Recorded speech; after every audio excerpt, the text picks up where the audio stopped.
ایک دفعہ کا ذکر ہے کہ ایک آدمی تھا جس کا اپنے سسر کے ساتھ کسی بات کو لے کر جھگڑا ہو گیا۔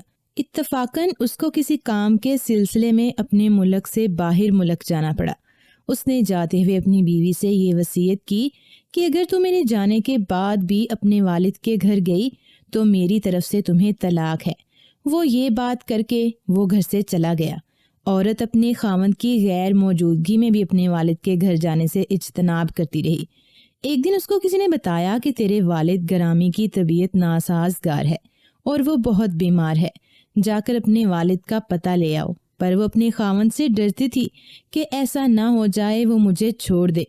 ماں نے کئی بار اپنی بیٹی کو پیغام بھیجا کہ اپنے والد کی خبرگیری لے جاؤ، وہ بہت اداس ہے، اس کو آ کر مل جاؤ۔ بھائیوں نے بھی کافی بار اپنی بہن کو پیغام بھیجے کہ گھر آ کر ہمیں مل جاؤ۔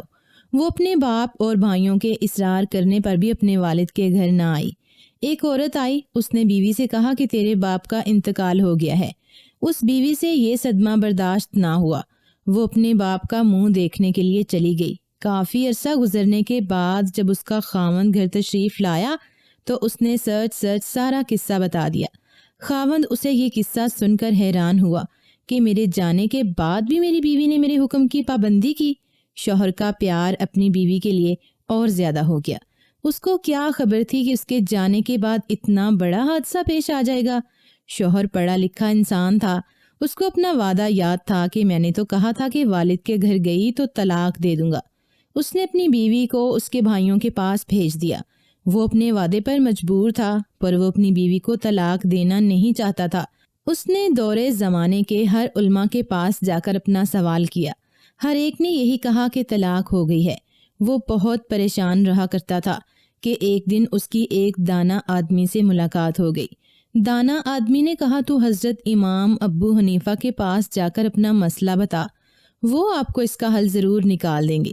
شوہر اندر سے ٹوٹ چکا تھا، اب اس کی امید ختم ہو چکی تھی۔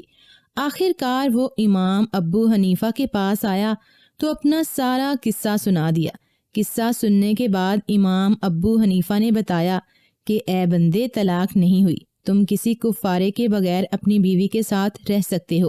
یہ بات سنتے ہی شوہر خوشی کا اظہار کرتے ہوئے اپنے سسرال گیا اور اپنی بیوی کو اپنے گھر لے آیا۔ یہ بات عام ہو گئی کہ جس مسئلے کا حل سارے علماء کرام نہ کر سکے تو امام ابو حنیفہ نے بآسانی سے مسئلے کا حل بتا دیا۔ اس وقت کے علماء نے یہ بات عام کر دی کہ امام لوگوں کو غلط مسئلے بتاتے ہیں۔ جب علماء نے آپ سے اس مسئلے کے بارے میں پوچھا کہ کیسے طلاق نہیں ہوئی تو آپ نے وضاحت کرتے ہوئے فرمایا کہ مرنے کے بعد انسان کا تعلق اپنی جائیداد سے ختم ہو جاتا ہے، اس لیے وہ گھر بیوی کے والد کا نہ رہا تھا۔ باپ کے مرنے کے بعد وہ خود بھی اس وراثت میں قانونی حق رکھتی تھی۔ اس کا مطلب یہ ہے کہ عورت اپنے والد کے گھر نہیں گئی بلکہ وہ تو اپنے ہی گھر میں گئی تھی۔ اسی وجہ سے شوہر کی رکھی گئی شرائط کے مطابق طلاق نہیں ہوگی تو اس کا نکاح نہیں ٹوٹے گا۔ یہ بات سنتے ہی سب علماء کرام نے کہا کہ اللہ تعالیٰ نے امام کو بے حد علم سے نوازا ہے۔